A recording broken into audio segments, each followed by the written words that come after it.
Bom, agora nós vamos trazer as informações rotárias, que tem um convidado especial que vai trazer uma palestra para nós, da empresa Seu Tesouro, é isso? Por gentileza, o senhor Estênio Galindo vai abordar sobre o mercado financeiro. Isso mesmo. Vocês estão me ouvindo bem? Deixa eu baixar meu som aqui. Pronto. Pronto, estão me ouvindo bem? Vou tirar que está dando eco, né? Deixa eu desligar meu microfone aqui. Só.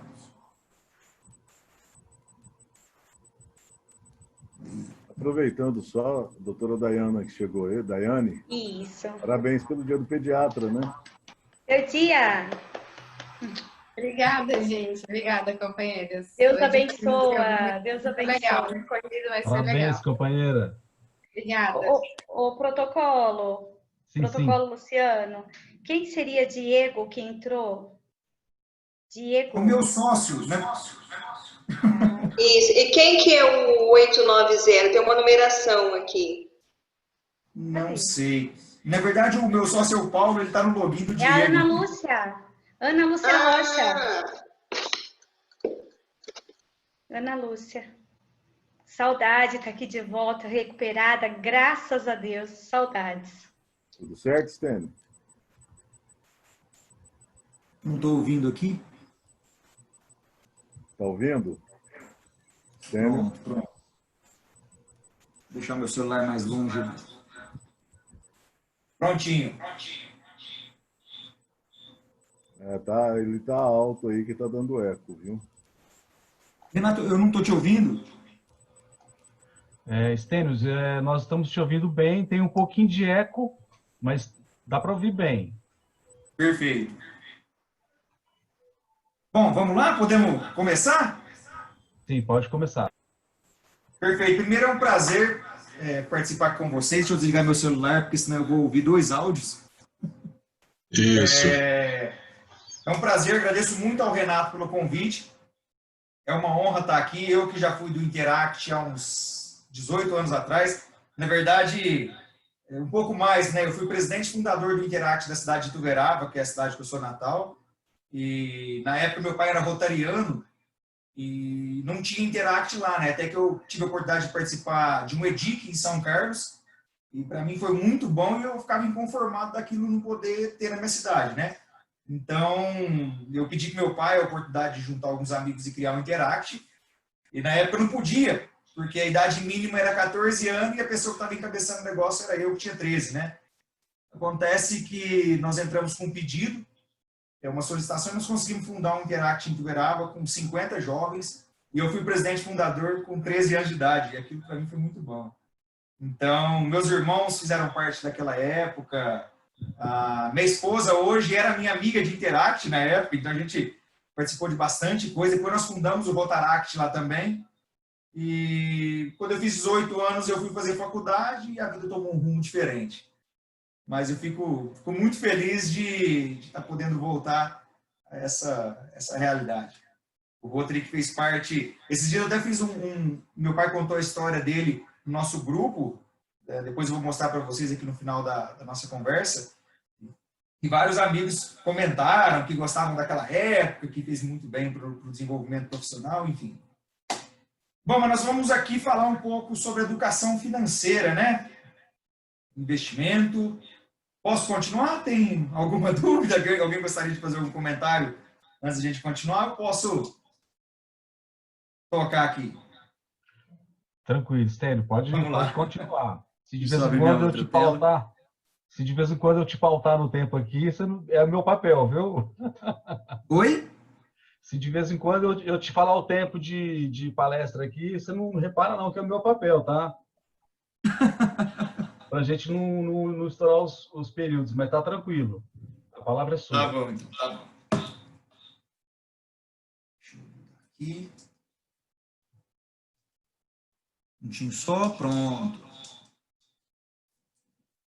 Vamos lá, pessoal. A educação financeira é algo que deveria existir, deixa eu tirar o eco aqui, em todas as escolas, em todas as casas, mas de fato não é isso que acontece, né?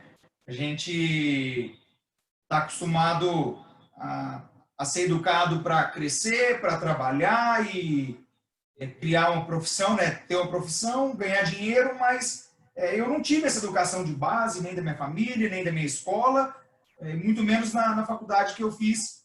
E nem tive isso depois na pós-graduação, e fiz MBA, também não aprendi isso, que é a educação financeira, e a gente deveria ter isso tudo sempre na nossa vida, né? Mas, infelizmente, a gente não tem. E pensando nisso, que nasceu, então, o Seu Tesouro. O Seu Tesouro é uma empresa daqui de Sertãozinho. Um pouco antes, né, continuando a minha apresentação, eu sou natural de Tuberaba, fiz faculdade de Engenharia Mecânica na USP de São Carlos. Durante a faculdade tive a oportunidade de estudar um ano fora na Itália. Depois me formei, apesar de ter me formado em Engenharia Mecânica e já havia sido preparado para trabalhar com meu tio, que tinha uma fábrica de avião aí em Ribeirão Preto, infelizmente fechou há 2 anos atrás. Eu vim trabalhar em Sertãozinho, uma metalúrgica, onde eu trabalho até hoje. Atualmente sou supervisor de vendas de equipamentos e serviços, peças para manutenção voltados para o setor sucroenergético. E lá eu conheci o Paulo. O Paulo, que é um dos meus 2 sócios hoje, ele trabalha, faz parte da minha equipe já há uns 8 anos, também engenheiro mecânico de formação. E em 2018, a gente já investia e a gente começou a trabalhar no início com uma operação que chamava Day Trade. O Paulo iniciou nesse processo, não sei se vocês conhecem, Day Trade é uma operação que se começa e termina e se encerra no mesmo dia. Naquela época, o Paulo tentou operar um pouco com esse tipo de operação. A gente olhava as notícias voltadas para a eleição, o ano de eleição, então toda vez que a notícia era positiva não, toda vez que a notícia dava que o Bolsonaro estava na frente, a Bolsa de Valores se comportava de um modo. Quando falava que ele estava perdendo a eleição, a Bolsa se comportava de outro modo. Então a gente achou que pudesse adivinhar o processo do mercado, né? E aí nós começamos a operar esse tipo de operação da Bolsa, né? E a gente perdeu dinheiro no começo. Nós falamos, opa, está errado isso daqui, a gente tem que dar um passo atrás e estudar. E foi aí que a gente começou a estudar de fato o que são investimentos, o que é o mercado financeiro, como que tudo isso funciona. E a gente aprendeu muita coisa que até então a gente não sabia. E aí veio a ideia de montar um Instagram para poder dar dica para os amigos sobre investimento. O foco inicial era esse. Um Instagram para a gente poder passar dica para os amigos. Acontece que todo lugar que a gente ia, um monte de pessoas chegavam e perguntavam. A gente ia em churrasco da família, tinha pessoas que perguntavam sobre o mercado de investimento, porque em 2018 o mercado começou a ficar aquecido no Brasil. Então a gente quase não tinha descanso, né? Na empresa era a mesma coisa. No trabalho e nosso perfil do Instagram pessoal também. Então a gente teve a ideia de montar esse perfil para dar dica e a coisa começou a crescer. Mas aí veio o primeiro ponto. Quando a gente ia falar para as pessoas sobre investimento, a gente entendia que muito antes do investimento as pessoas não sabiam o que era a tal da educação financeira, como que tudo isso funcionava. Tinha gente que não tinha nenhum tipo de controle do orçamento, não sabia quanto ganhava, quanto recebia, quanto gastava, não tinha controle nenhum. Eu me lembro de uma passagem interessante de um amigo meu que trabalha comigo, ele tinha um salário muito bom, inclusive, era líder da fábrica, e não fazia ideia de quanto ganhava. Então, uma vez eu perguntei para ele, cara, mas se você estiver ganhando pouco? Sei lá, e se vier R$100 a mais? Ele falou, beleza, e se vier menos? Ixi, aí eu vou descobrir quando as contas não devem pagar, né? Então, a gente teve a ideia de começar a ajudar os amigos a se organizar financeiramente. Foi daí que surgiu o primeiro processo de educação financeira. O primeiro trabalho nosso, nós começamos com consultoria, inicialmente com os amigos, e isso virou um trabalho. Várias pessoas indicadas pelos nossos amigos começaram a pedir ajuda nossa. Olha, você não me ensina também, você não me ajuda a organizar minhas finanças, eu não tenho ideia para onde está indo meu dinheiro, eu quero investir, mas nunca sobra nada. Então nós criamos vários cursos e mentorias e consultoria voltadas para esse mercado, para esse tipo de trabalho, para ajudar as pessoas, então, a se organizar financeiramente, né? Porque a gente entendia que não bastava a gente só ensinar a investir. Porque se você ensina a investir e não tem os passos por trás de tudo isso, a pessoa muitas vezes não se organizava. Então, para poder entrar nesse conteúdo com vocês, gostaria de começar a falar aqui sobre um tema muito interessante, né? Eu me lembro quando era pequeno, às vezes a gente ia conversar na mesa de jantar, vamos falar de conta. Não vai falar de conta aqui na mesa de jantar, porque não é horário de falar disso. Não é horário de falar dinheiro, né? E às vezes a gente tem crenças na nossa mente gravadas desde criança, histórias, que estão com a gente aí há muito tempo e que muitas vezes nos limitam a tomar rumos diferentes na nossa vida financeira, né? Então, por que não se permitiu estudar sobre isso? Voltando ao ponto que eu falei logo no início, a gente foi criado para poder ter uma profissão, mas nós não fomos treinados para poder controlar o nosso dinheiro, para poder realmente organizar o nosso dinheiro para fazer ele em algum momento trabalhar para nós.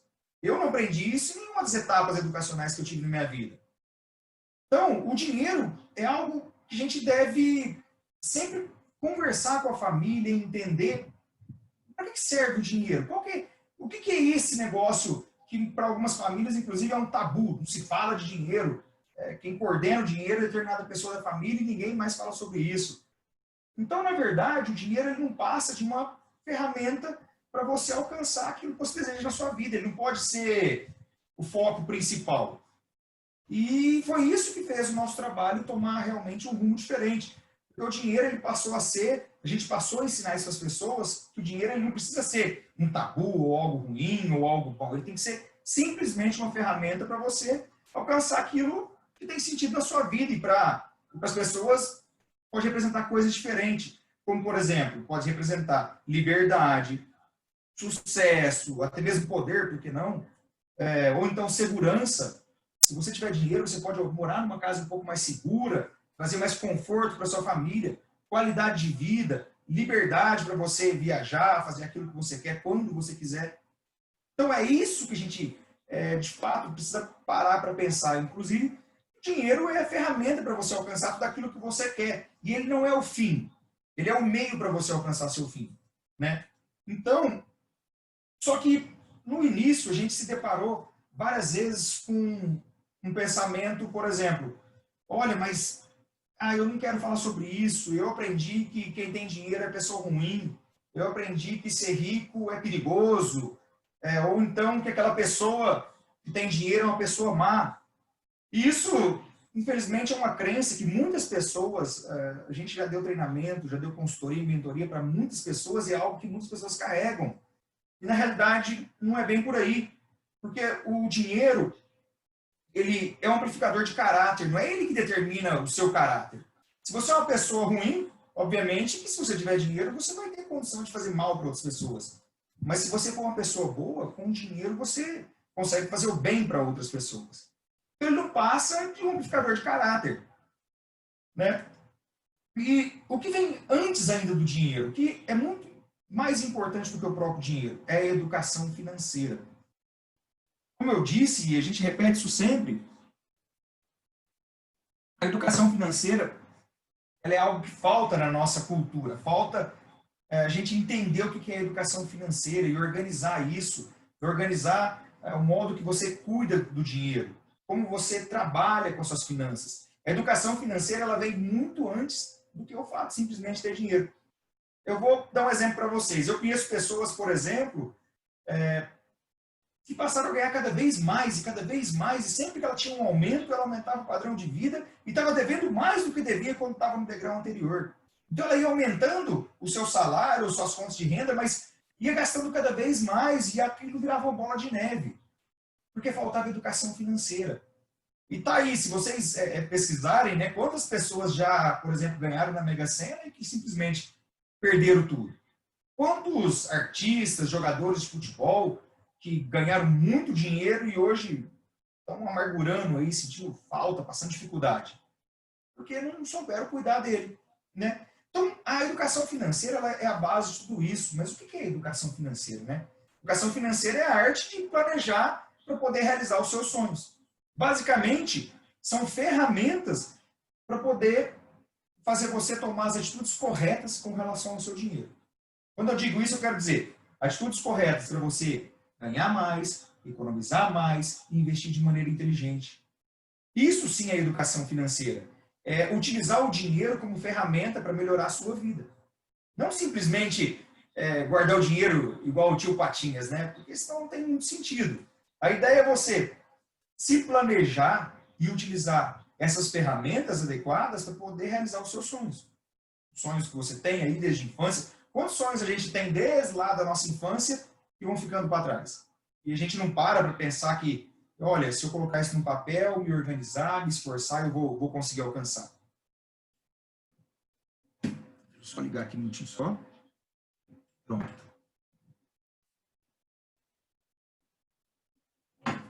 E nesse sentido, é muito importante que para todo esforço que você faça, para poder economizar, para gerar renda extra, para investir, tem que ter um foco. E pensando nisso, a gente precisa ter metas na vida. Né? Porque se a gente, na verdade, não tiver metas, qualquer lugar serve. Então, se você não sabe para onde vai, qualquer lugar que o mundo te levar, tá bom. Por isso que é importante a gente definir metas, porque a partir do momento que você define metas, você vai ter energia e esforço para poder economizar, para alcançar aquela meta, para você gerar uma renda extra, para você se esforçar, guardar aquele dinheiro que você de repente queria fazer outra coisa. Não, eu tenho uma meta bem definida, então eu vou dedicar esse dinheiro para aquela meta. E aí a ideia de metas é justamente aquilo que vai te mover, para poder, toda vez que você tiver um objetivo, um sonho, uma meta, e ver algo diferente que vai fazer você gastar um dinheiro daquilo que vai fugir da sua meta, você fala, não, peraí, eu coloquei aquilo no papel, e aquilo é uma meta, é um sonho que eu vou realizar, eu tenho data, então eu não vou fazer esse segundo plano aqui, vou continuar focado. A meta é muito importante para poder deixar você no trilho certo. Senão qualquer coisa a gente é desviado do nosso caminho, né? E algo que a gente não para pensar, né? É muito interessante. Porque a gente vai fazendo, vivendo dia após dia, vai trabalhando, vai entrando em processos novos, vai fazendo coisas novas, aprendendo coisas novas, mas a gente não para pensar qual que é a minha meta. O que eu quero hoje, a semana que vem, o mês que vem, daqui a 10 anos. Você quer ver algo interessante que a gente pergunta para as pessoas? Como que você espera estar na sua aposentadoria? Então, por exemplo, a gente tem muitos amigos que são CLT, né? Trabalham para uma empresa. E, obviamente, que tem expectativa de um dia se aposentar pelo INSS, né? Apesar de que eu acho que isso vai ser difícil aqui para a nossa geração, mas isso tem muita gente que está realmente nessa expectativa. Então, a gente pergunta, olha, o que você está fazendo? Ou melhor, como que você espera estar na sua aposentadoria, na sua velhice? E muitas vezes a gente escuta assim, eu nem sei se eu vou estar vivo, por que eu vou me preocupar com isso? Eu não sei o que eu vou fazer, não sei nem como eu vou estar, quem sabe, de repente eu vou estar até morto. E de fato, se a gente parar para pensar, estatisticamente, nós vamos sim estar lá. Nós vamos sim chegar lá.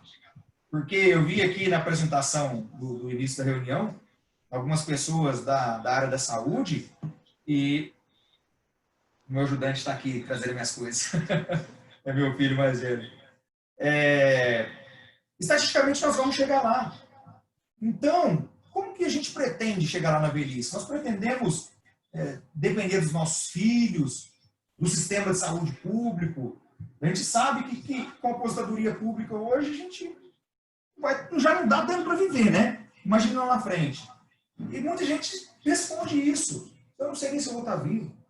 Então, é muito importante a gente começar a pensar nisso antes. Como que eu quero me organizar para a minha aposentadoria? Como que eu vou me organizar para o futuro dos meus filhos? É algo interessante que eu escutei de um amigo, assim que meus filhos nasceram, que era que ele estava fazendo uma poupança para os filhos dele, de modo que quando ele estivesse lá na faculdade, ele tivesse uma grana. Nossa, legal, né? Então, eu comecei a pensar, meu filho mais velho tem 6 anos, eu comecei a pensar nas alternativas de investimento de modo que pudesse ajudá-lo. Ou melhor, me ajudar quando ele resolvesse passar pela faculdade. E não passar a dificuldade, por exemplo, que os meus pais passaram quando eu fui fazer faculdade. Eu me lembro que quando eu entrei na faculdade, eu passei na USP de São Carlos, e eu cheguei com meu pai, a gente comemorou, foi um dos momentos mais importantes da minha vida, e naquela época eu não sabia muito bem aonde eu ia morar, o que eu ia fazer, então eu fui com um amigo de carona para São Carlos, que passou junto comigo, e a gente foi procurar apartamento. Eu achei um apartamento que custava R$140 por mês, né? E eu voltei para casa, falei com meu pai, e meu pai falou, olha, eu não tenho para te dar. E eu não culpo ele, não. O Renato me conhece aí desde a infância, sabe do que a gente já passou lá, né, Renato? Mas realmente era muito difícil para nossa família. Então, quando meu filho nasceu, eu já pensava em alternativas de me organizar, de modo que quando ele chegasse a essa idade, a gente está um pouco mais organizado. E eu invisto, desde então, pros meus dois filhos, de modo que quando eles estiverem entre 18 e 20 anos, ter uma reserva dedicada para eles. Agora, se eles vão fazer uma faculdade, se eles vão morar fora, se eles vão montar o próprio negócio, ou se eles vão fazer outras coisas, eu não sei. Mas eu estou me planejando de modo que se eles tomarem determinados caminhos, eu já vou ter um dinheiro organizado para ajudá-los. E além disso, tem várias outras ideias, né? A gente precisa simplesmente colocar no papel. Se a gente não coloca no papel esses sonhos, nossas vontades, a gente vai postergando e a coisa nunca chega. E a gente vai deixando sempre isso para lá. Oi, Stênio. Oi, Renato. É o seguinte, só pelo nosso tempo aqui, queria que assim, você já passasse para o lado prático da sua palestra, mostrando Vamos lá. As ações, né? Acho que isso Vamos é lá. interessante, o que nós vamos fazer, o que nós podemos fazer. Vamos lá, Renato. Deixa eu passar aqui, pessoal, me dá licencinha.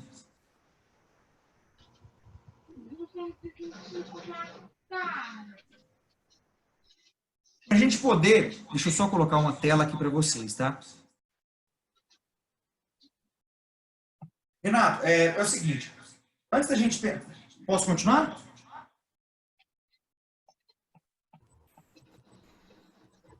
Continua. Posso continuar? Beleza. Para a gente poder entrar no mundo dos investimentos, Renato, é até muito importante você me questionar isso. A gente precisa ter 3 pilares muito bem organizados, tá? O pilar número 1 é o pilar do controle financeiro. Você precisa poupar. Você precisa cuidar daquele dinheiro que você já tem, tá? O número 2, a gente precisa gerar cada vez mais renda e, por fim, investimento. Hoje a gente tem escutado muita notícia no mercado financeiro voltado somente para os investimentos. Realmente, a Bolsa de Valores tem nos dado muitas alternativas, mas antes disso, a gente precisa, de fato, organizar a nossa vida financeira. Eu vou mostrar um dado para vocês. Deixa eu só compartilhar minha tela com vocês aqui. Bom, quem está controlando na sala, se puder me permitir compartilhar a tela.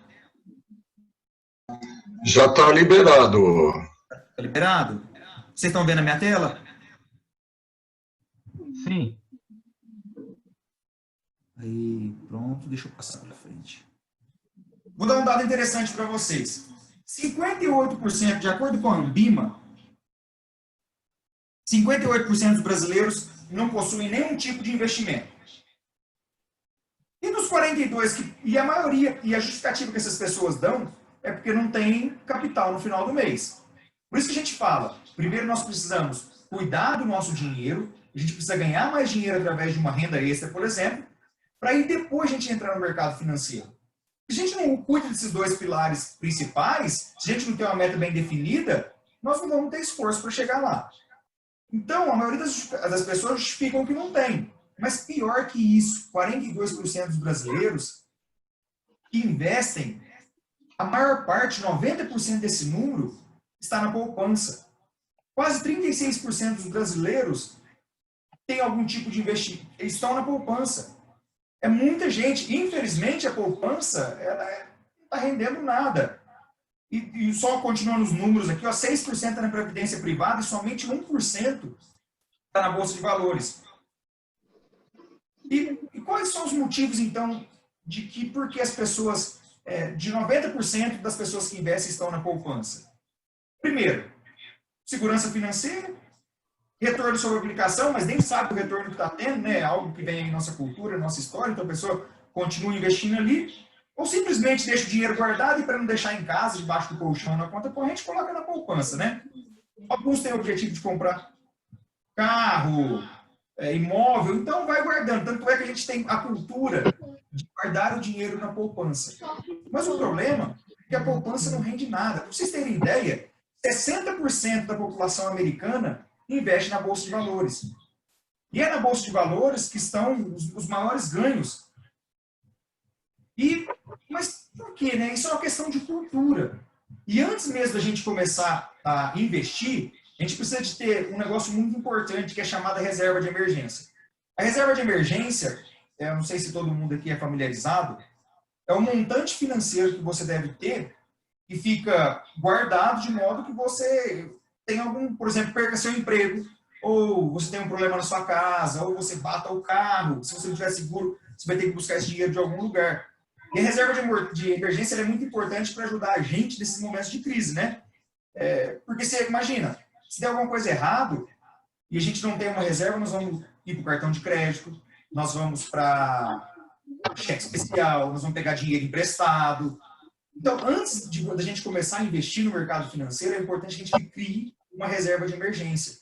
E a reserva de emergência é muito importante, inclusive, para que a gente possa se arriscar no próprio negócio.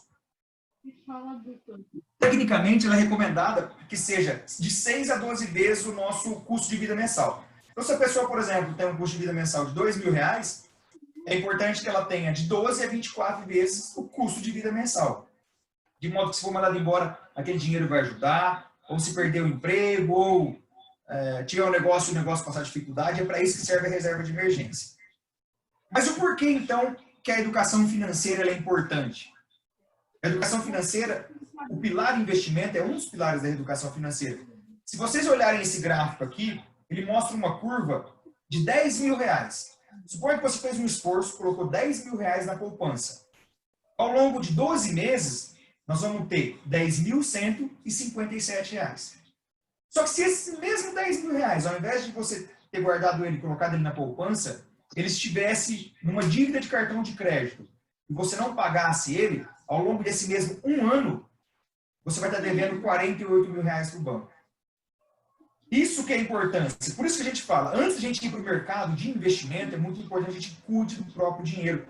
Eu vi gente, Renato, até, eu não sei se eu comentei isso com você esses dias que a gente conversou, eu tive um amigo que pegou dinheiro emprestado no banco para poder investir na Bolsa de Valores, porque alguém disse para ele que a Bolsa de Valores estava com oportunidades agora em março, em abril. Até de fato estava, eu vou entrar no número que eu vou mostrar para vocês, mas você pegar dinheiro emprestado, investir no mercado de renda variável, sem saber se ele vai subir ou se ele vai descer, é muito arriscado. Por isso que é importante a gente conhecer tudo isso antes, ou ter nossas contas controladas. Imagina, R$10.000 na poupança rendeu R$150. E no cartão de crédito ele te levou embora R$38.000. Olha aqui esse gráfico.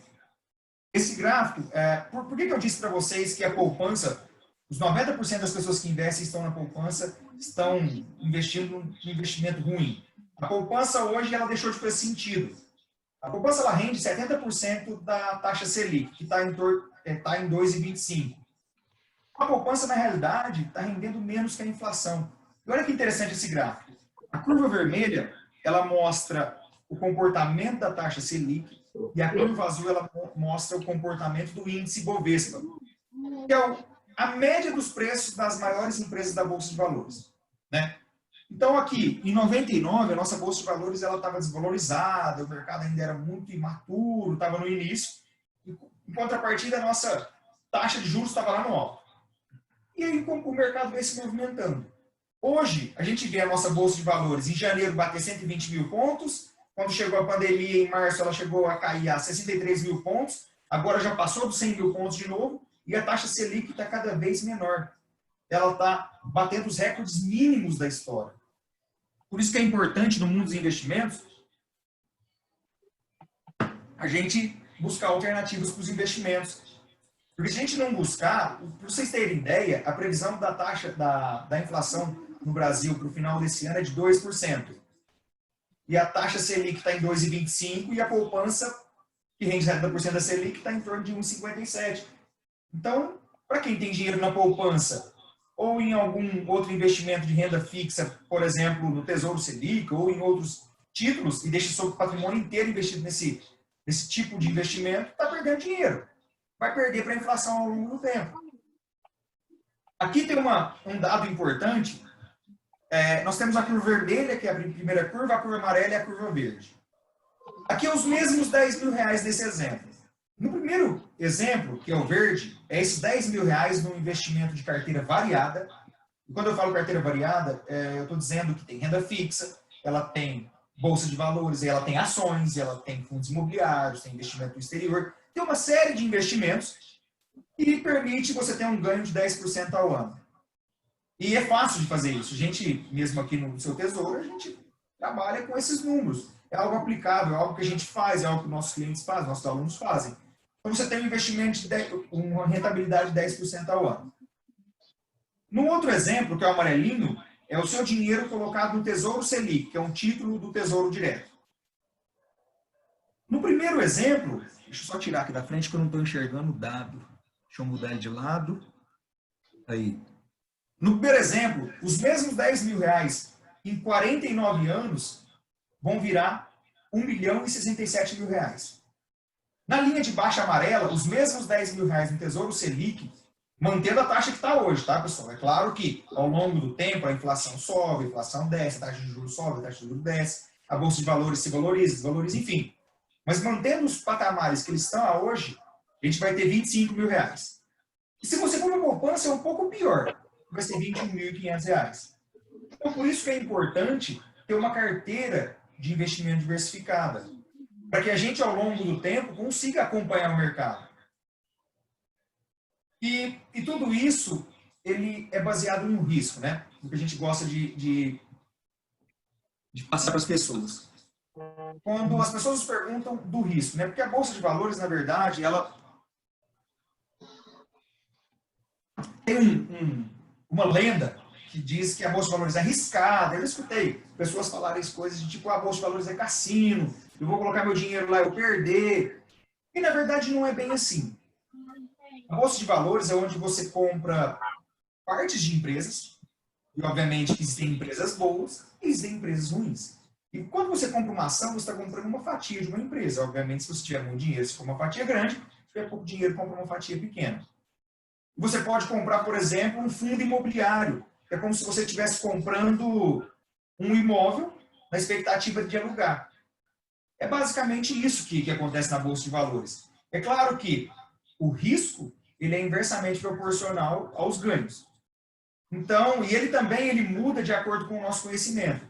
Se a gente não tem conhecimento nenhum, como já aconteceu com nós lá no início, a gente entra para um mercado igual a esse, sem saber o que está acontecendo, sem saber o que vai acontecer, a chance de a gente perder dinheiro é grande. Mas se você estuda, se você conhece o mercado, se você entende o comportamento, mantém a sua calma, tem uma reserva de emergência, de modo que se der alguma coisa errada, você não está com o capital todo colocado na Bolsa de Valores. Eu vi, por exemplo, a minha carteira de investimento em fevereiro, quando a Bolsa de Valores estava a 120 mil pontos, em março caiu 30%. Então, se eu não conhecesse o mercado, naquele momento a gente estava ficando louco, né? Porque eu vi pessoas cair 50% do valor da carteira. E como a gente já estudava o mercado, já sabia o comportamento, já via um tempo acompanhando o mercado, ao invés de sair correndo, desesperado, vendendo ações do prejuízo, a gente veio aportando mais. Então, hoje, a maior parte das carteiras nossas e dos nossos amigos já se recuperaram. Então, pensando nisso, quando a gente vai para o mercado de investimentos, você tem 4 passos, teoricamente, para poder investir seu dinheiro. É em renda fixa. Você pode investir no Tesouro Direto, que são os investimentos mais seguros do país. Obviamente que ele é renda fixa, então ele tende a render um pouco menos. Você pode ir para o investimento de imóveis, você pode pegar o seu dinheiro, comprar uma casa, comprar um escritório para alugar para alguém, ou você pode comprar um fundo imobiliário que tem uma gestora do fundo e você recebe aluguel da mesma maneira que você estivesse comprando, por exemplo, um apartamento para alugar. Você pode investir em ação. Só que nessa escala que eu estou dizendo para vocês, os ganhos eles aumentam, mas os riscos também eles aumentam. E por último, né, a gente gosta de pensar que o investimento mais arriscado nessa escala aqui é o próprio negócio. Ele tem o maior potencial de ganho, por outro lado ele tem o maior risco também. Porque a gente sabe que as maiores fortunas são criadas por pessoas que criaram o próprio negócio. E só que provavelmente essas pessoas, várias pessoas que a gente estuda biografias, perderam tudo ao longo do processo, né? Então, por isso que é importante a gente se conhecer acima de tudo. Agora, por que eu quis mostrar para vocês, lá no início da conversa, da importância de se ter metas. Porque se você não tem meta, não tem muito sentido economizar, né? Aí você é chamado de muquirana profissional, mão de vaca profissional. A ideia de ter a meta é que a gente realmente tenha um sentido de estar fazendo aquele esforço para economizar. E como que a gente faz? Aqui no Seu Tesouro a gente trabalha com esse ciclo. Primeiro, nós temos que criar um sonho. É exatamente isso, é um sonho, é uma vontade. Eu tenho a vontade de ter uma moto, por exemplo. Quando? Quanto custa? Onde eu vou comprar? Quem que eu vou envolver? Pega tudo isso e coloca no papel, então define um valor. Daqui até lá eu tenho quantos meses? 24. Quanto custa? Tanto. Quanto que eu vou ter que investir por mês? A partir daí, virou uma meta. Era um sonho, você operacionalizou ele e virou uma meta. E aí você então gera boletos para pagar. Todo mês você cria um boleto para pagar aquele sonho seu, para pagar aquela meta. E paga ela como se fosse uma conta de energia. E esse boleto que você paga, é importante que você coloque em um investimento. Então é o seguinte, eu tenho o objetivo para meus filhos quando eles tiverem 18 anos. O que eu estou buscando aí é uma rentabilidade mediana, mas eu não quero risco nenhum. Então eu vou colocar ele num tesouro direto, num título de tesouro direto, que é o título IPCA, vou colocar o dinheiro lá, investido lá, e de modo que quando meu filho chegar naquela idade, pronto, o dinheiro vai estar lá para ele. Eu não vou correr o risco daquele de repente comprar algo que vai desvalorizar ao longo do tempo. Tá? Então, por isso que é importante, para você definir qual investimento você vai fazer, ter o objetivo definido. Antes de saber qual é o investimento. Porque a partir daí você sabe aonde vai colocar o dinheiro. Se eu não vou precisar do dinheiro nos próximos... Se eu tenho um capital e vou precisar dele nos próximos 12 meses, por que eu vou colocar na Bolsa de Valores? O risco de colocar na Bolsa de Valores num horizonte curto de 12 meses, por exemplo, eu não sei se ela vai subir, se ela vai cair. Então, e se aquele capital todo que eu tenho, eu vou colocar ele inteiro na Bolsa de Valores? Por isso que é importante a gente definir para que vai servir cada investimento, que a partir daí você define qual é o tipo que você vai escolher. Quando a gente fala de Bolsa de Valores, estamos falando de investimento a longo prazo. Para aposentadoria, para te ajudar no processo de enriquecimento, para tudo isso que serve, então, a Bolsa de Valores. E o que a gente sempre fala para a turma, fuja da dica mágica. Nessa queda da Bolsa de Valores, a gente viu muita gente acompanhando as dicas mágicas vindas de colegas e viu na internet e andou fazendo algumas coisas erradas aí. Então, antes de tudo isso, é importante que a gente se conheça o mercado, analise os riscos, entenda por que você está fazendo aquele investimento, para que não corra esses riscos de agir conforme o mercado e ser atropelado pela manada. Tá, pessoal? É isso, Renato?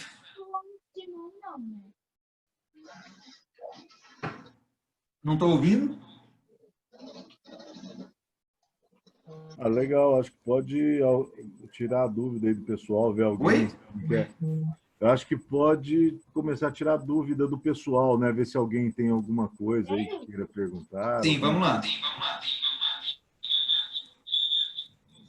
Se você quiser tirar da tela quer tirar a tela aí? apresentação, Vamos lá.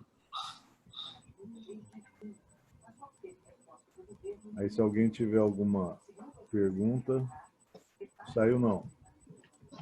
Eu estou tentando. Espera aí um pouquinho só, pronto. Aí, pronto.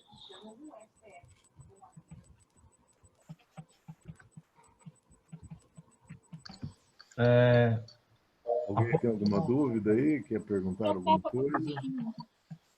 Eu queria, na verdade, eu acompanho muito esse mercado, até porque eu trabalho com isso, né, e, inclusive, um dos meus projetos nos últimos dias foi voltado para essa questão de gestão financeira para autônomo e MEI, e a gente sabe que no cenário atual, né, nós tivemos aí o IPCA negativo, rendendo negativo em alguns investimentos, em algumas operadoras, e a taxa Selic, como ele mesmo mencionou, a 2,25%, e muitos especialistas, e não digo autoridades, mas as pessoas mais conhecidas como Thiago Nigro, Natália Cury, não recomendam mais o investimento no IPCA e na taxa Selic. Então, nesse atual cenário, eu queria a opinião do Stênio em quais seriam as melhores formas de investimento, principalmente para quem está começando, uma vez que a gente sabe que o que antigamente era muito recomendado, que era o Tesouro Selic, né, e o IPCA+, hoje não tão mais válido assim, qual seria a sua indicação para quem quer começar a investir? Vamos lá, Aline. Excelente pergunta, né? Muito obrigado. Nós fomos colocados na parede não tem muito tempo aqui nos nossos grupos, justamente por uma declaração que a Natália Arcuri. A Natália Arcuri é uma pessoa que eu admiro muito. Eu estava esses dias no treinamento, né? E foi perguntado se eu tivesse a oportunidade de almoçar com uma pessoa, quem seria? E eu citei que seria com ela. Ela é uma mentora para mim, em especial porque a Natália Arcuri tem um foco de trabalho na mentalidade, né? Que vem muito antes, era o que eu estava descrevendo aqui no início da palestra, vem muito antes do investimento em si só. Mas é o seguinte, o porquê que está se recomendando isso? A gente vem, nesses últimos meses, com uma inflação negativa, com a previsão de 2% em dezembro. Quando você parte para um Tesouro Selic que está rendendo 2,25%, eu já escutei previsão de que eles devem fazer mais um corte e trazer a taxa Selic para 2% até o final do ano. Não, a gente não sabe se isso vai ser verdade ou se não é, né? Não sabe nem quando nós vamos sair dessa pandemia. Mas é o seguinte, depende, primeiro, qual que é o objetivo daquele investimento. Eu assisti um vídeo da Natália, e quando a Natália recomenda tirar, ela está indicando que você tire a reserva de emergência. Foi o exemplo que eu citei. Do Tesouro Selic. Porque ela compara a rentabilidade, ela recomenda que a gente leve, por exemplo, o Nubank, que rende 100% CDI, e aí não tem a custódia da Bolsa, que desconta lá no Tesouro Selic, ou então recomenda para o Banco Inter, que tem um CDB de liquidez diária, que também rende 100% CDI. Mas, do meu ponto de vista, eu continuo colocando a minha reserva no Tesouro Selic. Claro que eu partilho ela entre Tesouro Selic e Nubank. Tá? Eu vou explicar por quê. O Tesouro Selic, ele é o investimento mais seguro do país. Diferente, por exemplo, de um CDB de liquidez diária, que você está protegido pelo FGC, que é o Fundo Garantidor de Crédito, no Tesouro Selic nós estamos protegidos pelo Tesouro Nacional.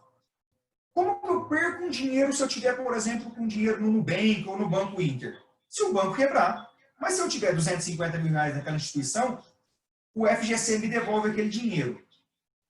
Teoricamente, na teoria, tudo bem, tá? Mas nós estamos falando de reserva de emergência, que é um dinheiro que você precisa estar num investimento seguro e que tenha liquidez. Porque se minha casa estragar alguma coisa, meu carro quebrar, eu preciso ter acesso ao dinheiro. E o FGC, ele não tem essa liquidez tão rápida. Então, quando você busca investimentos em alternativa ao Tesouro Selic para reserva de emergência, por exemplo, e não tiver acesso a ele, se aquela instituição quebrar, você vai estar sim, seguro pelo FGC. Mas em quanto tempo você vai receber esse dinheiro? Eu tenho um aluno nosso, por exemplo, que ele tinha um CDB que ele comprou de um banco privado, e aquele banco quebrou e ele demorou 4 meses para receber o dinheiro. Então, Aline, assim, a recomendação que a gente ainda dá para os nossos alunos clientes é reserva de emergência, Tesouro Selic. Porque a reserva de emergência você precisa ter liquidez, você precisa ter, que obviamente é um acesso rápido, você precisa ter segurança. São os 2 fatores principais. Obviamente aqui não vou falar para você guardar o dinheiro em casa, que a liquidez ela é gigantesca, a segurança teoricamente gigante também, mas não rende nada, né? Então, a gente continua recomendando que se coloque o dinheiro no Tesouro Selic por conta desses 2 motivos. Porque, por exemplo, a reserva de emergência, a gente não está procurando rentabilidade na reserva de emergência. Eu estou buscando segurança e liquidez. Obviamente que se eu não perder muito, hoje sim, nós estamos perdendo a inflação. Mas ao longo do tempo, há 12 meses atrás era diferente, há 2 anos atrás era diferente, há 12 meses para frente provavelmente vai ser diferente também. É por esse motivo. A segunda pergunta sua. Onde a gente recomenda começar a investir? Ainda no Tesouro Direto. Segundo, fundos de ações. Apesar da rentabilidade ser um pouco menor,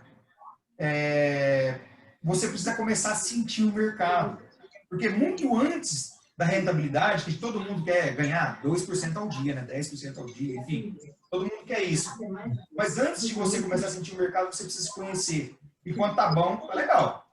Só que a hora que a bolsa sai de 120 mil pontos e ela cai para 60, como que as pessoas estão se comportando? Então, quando a gente migra para esses outros cenários e o mercado dá uma tropeçada, eu vejo pessoas saindo correndo e levando prejuízo, porque não souberam administrar a própria ansiedade, o próprio risco. Fez sentido, Aline? Te convenci? Não te convenci? Muito bem. Parte sim. Muito bem. Oi, desculpa. Caso alguém tenha alguma mais pergunta, eu vou pedir para que faça para o seu Stênio aí e que a gente seja um pouco mais breve para não nos extrapolarmos mais o tempo. E até já dizendo, agradecendo de antemão e sabendo que o mercado financeiro é complexo e que você conseguir falar num período curto assim é impossível. Eu sei que você está achatando todo o tempo aí, porque eu não sei se você é arrojado, eu sou conservador, prefiro fazer um clubezinho ali que tem um rendimento ali. Quando eu fiz a CPA 10, a apostila é um calhamaço assim, ó, eu tenho CPA, né? Enfim, continua sendo. Gosto muito, mas o nosso tempo aqui é um pouco curto. Alguém tem mais alguma pergunta para fazer para o Stênio? Eu gostaria de fazer uma pergunta, Luciano.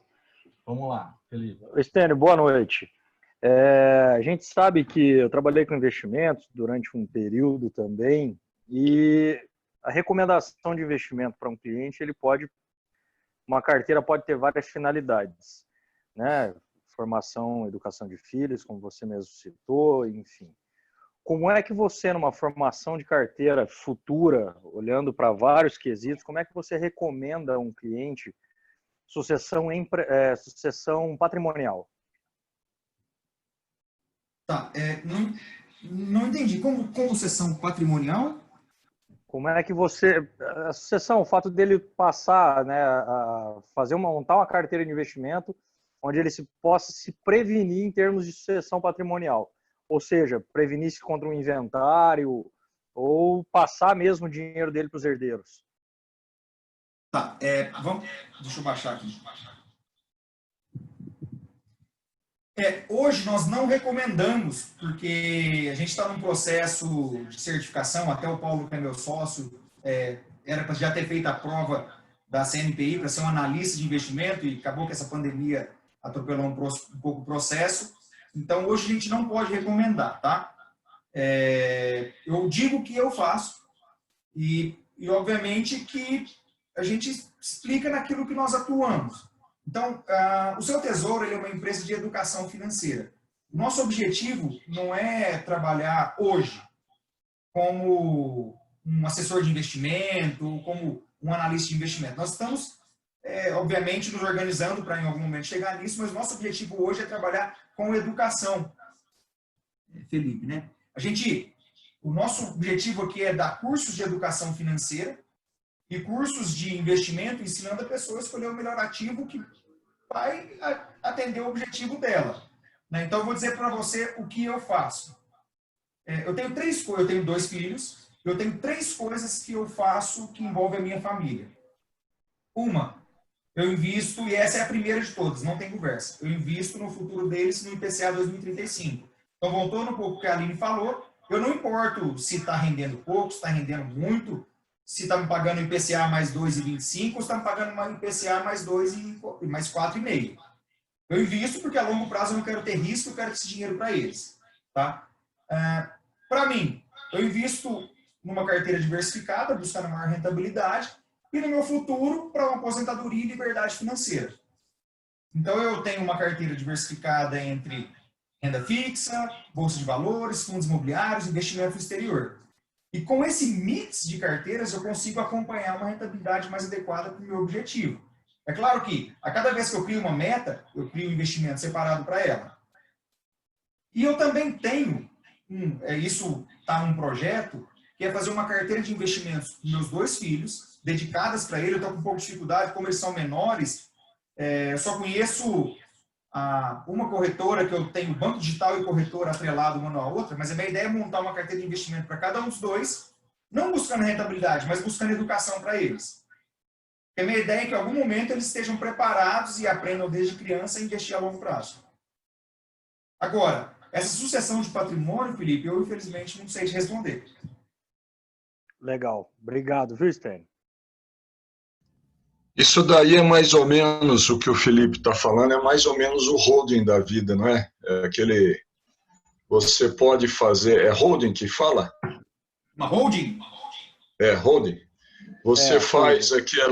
aquelas empresas, dependendo do que você tem, você cria diferentes empresas dentro de uma empresa única, e quando você vier falecer alguma coisa, você tem aí a isenção do inventário, enfim, tem uma série de regalias. Eu não sou da área, não sei nada disso, não gosto, né? Então, é outra coisa. Eu perguntei porque essa parte da sucessão patrimonial é uma das coisas que eu atuo hoje em dia, mas é sempre interessante poder ouvir o ponto de vista, a recomendação, né, de alguém que também lida com isso. Porque, afinal, nesse mundo de investimento, ninguém é dono da verdade. Cada um tem seu perfil. Perfeito. Não adianta a gente querer poder falar o que alguém deve fazer. Se você compra algo que é palpável, você consegue perceber se foi uma boa compra ou não. Quando se trata de investimento, é muito mais uma questão de credibilidade. E você, depois de muito tempo, é que vai ver se aquela pessoa que te ofertou, que te recomendou alguma coisa, tinha razão e conseguiu ler a tua necessidade naquele momento, né? Mas obrigado de qualquer maneira, viu? Mas isso aí é bem aquela história de formar herdeiros ou sucessores, né? Existe uma diferença muito grande aí, né? Os herdeiros vão brigar pelo dinheiro só, né? Os sucessores vão dar prosseguimento. E a doutora Daiane está mostrando ali, o que é, doutora? Estou mostrando um livro que eu estou lendo, Pais Inteligentes Formam Sucessores e Não Herdeiros. Exatamente. Os sucessores eles vão dar continuidade, vão saber aplicar o melhor dessa empresa, né? Existe aí um ativo que precisa ser muito bem dominado depois vamos supor, do patriarca, né? Deixar toda a estrutura, né? Muitas vezes você vê as empresas falindo. Às vezes pequena, padaria, por exemplo. Tem muitas padarias, parecem, são grandes, mas tem uma administração muito fechada. A hora que o herdeiro assume, pronto, já acaba tudo, né?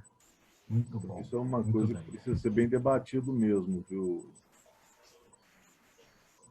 Renato, é só complementando o que o Felipe falou aqui, o nosso objetivo é atuar na educação, de modo que a pessoa defina os próximos passos. Então, a gente sabe que existe vários perfis de investidores, tem o perfil conservador, moderado, arrojado, o arriscado, o mais louco do mundo, enfim. Mas o mais importante é a pessoa se conhecer e definir o próprio perfil. Para que também, Felipe, não aconteça aquele negócio, olha, eu terceirizei a responsabilidade inteira para aquela pessoa e deu errado, aí a gente coloca a culpa no outro. Não, deu certo, então eu compartilhei a responsabilidade. A ideia é, a gente precisa aprender para saber onde está pisando. Então, esse o meu objetivo, por exemplo, com meus filhos. Até gostei da sua palavra aí, que é algo que eu vou me informar mais, né? Eu nunca tinha parado de pensar nisso. Se eu estou construindo um patrimônio hoje, como que vai fazer lá na frente? Como que vai ficar para eles? Se eu tenho, além do meu negócio principal, tem mais outros 2, 3 negócios, e tem os investimentos, como vai ser passado para frente? Exatamente. Gostei, cara. Legal. Muito bem.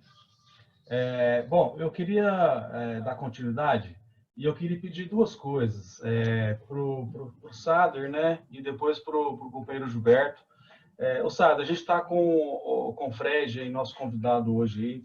Eu sei que o tempo nosso aqui não é tão longo, mas eu queria que você falasse um pouco do que até para o Fred entender, você como nosso instrutor aí 2021, dizer um pouco dessa essência do Rotary. Eu sei que acho que você fala bem, você consegue esclarecer isso muito bem para a gente.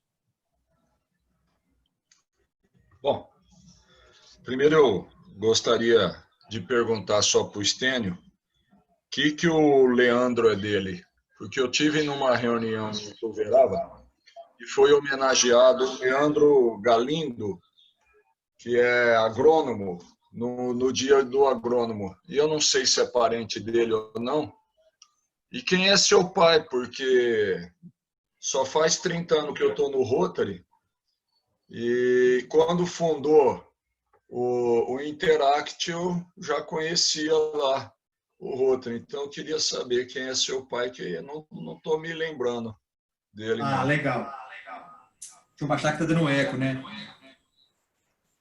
O Leandro Galindo é meu primo, na verdade ele é primo do meu pai, né? Por consequência, meu primo. Conheço ele faz muito tempo que eu não vejo ele, mas é parente nosso. A família Galindo em Ituverava é uma única família, né? O meu avô chegou lá, meu bisavô chegou lá e os filhos dele são todos de lá.